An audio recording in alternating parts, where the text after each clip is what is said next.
Hello everybody. I wanted to say these videos that I send out, I'm not asking anybody for money. I just want to show that I am a living testimony. I am a living miracle. When I got hit by that car, God rose me from my deathbed. He started my heart back. My brains was completely damaged. He revived my brains. He gave me the memory back that the devil thought he took from me, knowing who Jesus was. My stepfather taught me who Jesus was, where he came from, what he did for other people, and what he would do for me. That was a good foundation that my stepfather gave me. And it's just so coincidental that he was in my mama's life only for that year. They got an annulment after everything. So it seemed like it was just God's plan for that man to be in our life so that I would get taught about Jesus. And I just want everybody to know that he is real. I've never had nobody but him. For every need, every baby, every relationship, he was my daddy. He was the one that I could run to. And I want everybody to know, when I share these videos, I'm trying to share different parts of my life when he done something for me. And to teach you that if he did it for me, he'll do it for you. So, I'm not worried about materialistic things from this world, but which he took me from poverty to living in comfort to, I wouldn't say rich, but I got a little more than enough. But all that's just the goodness of God. I make sure I pay my tithes every month. That's mandatory. That belongs to God. But my main reason for this video is to let you know that all of us have areas in our life that we can look back and we can say that we didn't do this ourselves, that we did it, that Jesus did it through us, that he was there with us all along.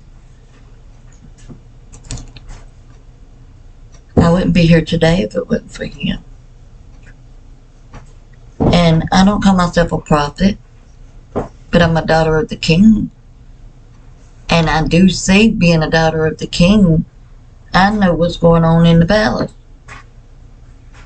I do what my daddy tells me to do. What that word says to pray and to meditate. That's our connection to God. Satan don't have it. And he hates for us to pray. Because when we pray, that's something he can't do. And he hates it.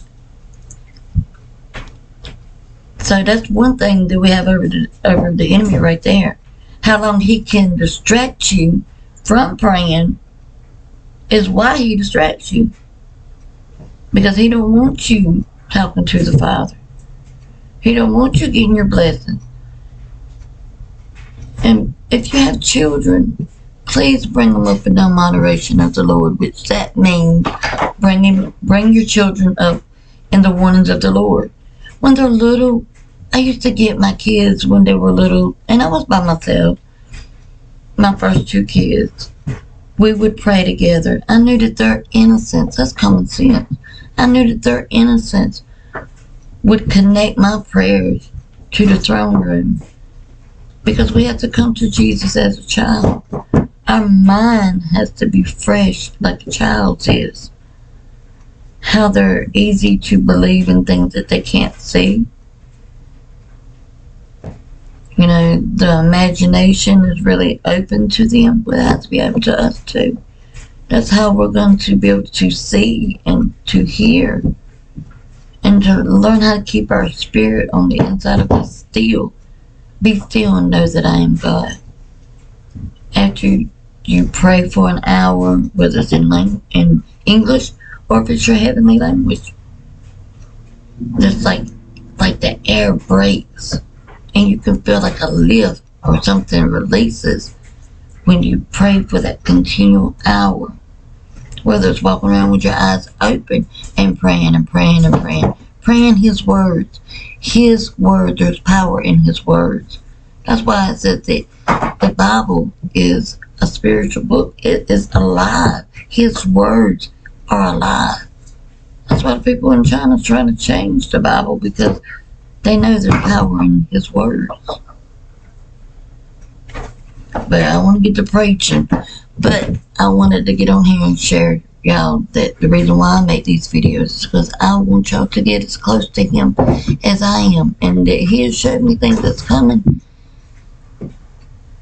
And you know, in the word where it says, I think it's Joel 2, I think, but it says that, or maybe Acts 17, where your sons and daughters will have visions, men will have dreams, your sons and daughters will prophesy.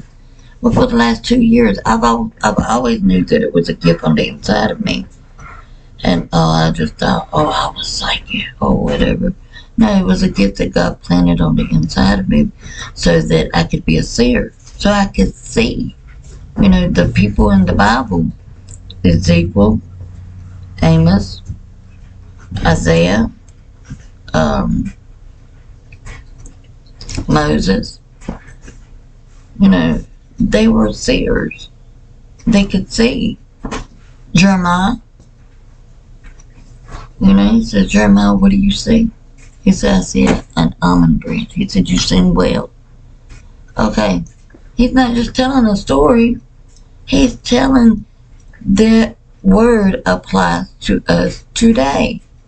It applied to them in their area, their time, and now it applies to us in our time. And those mantles of Elijah, Moses, Joshua, you know, Deborah, Esther, all those mantles are in the heavens waiting to fall on us. How deep can you get in prayer? You gotta get close to the Father, so that when that day comes, He don't have to say, depart from me, I don't know you. Know Him. Know Him.